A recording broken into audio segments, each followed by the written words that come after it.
Hi friends, இன்றைக்கி என்ன பார்க்க போகிறோன்னா பச்சை பயிரில் முளைக்கட்டின தோசை தாங்க எப்படி செய்யுதுன்னு பார்ப்போம். வாங்க வீடியோக்குள்ளே போகலாம். இப்போ 1.5 கிளாஸ் அளவுக்கு நான் ரைஸ் எடுத்திருக்கேன்.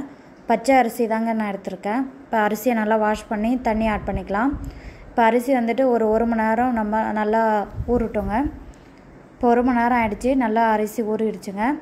இப்போ இது கூடவே 1/2 கப் அளவுக்கு முளைக்கட்டின பச்சை பயிர் எடுத்திருக்கேங்க. இதையும் நல்லா வாஷ் பண்ணி எடுத்துக்கோங்க.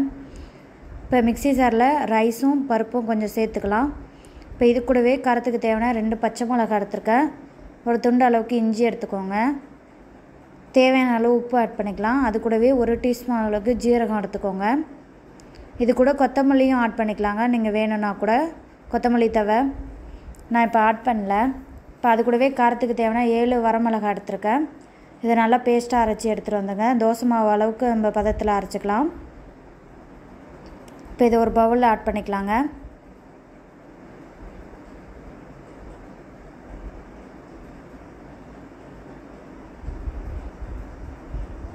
இதை நல்லா மிக்ஸ் பண்ணிக்கலாம்.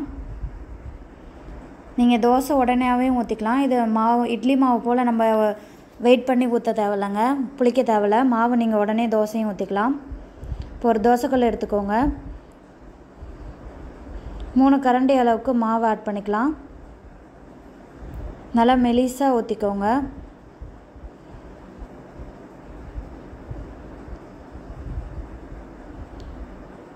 நார்மல் நம்ம தோசை போல் சூப்பராக வருங்க. நல்லா பட்டையாக வருது.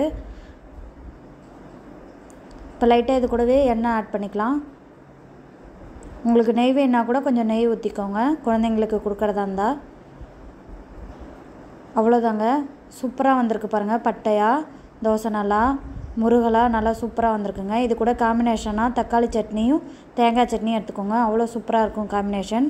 அவ்வளோதாங்க, முளைக்கட்டின பச்சை பயிர் தோசை ஈஸிங்க. இதுமாரி ஒரு டைம் செஞ்சு பாருங்கள்.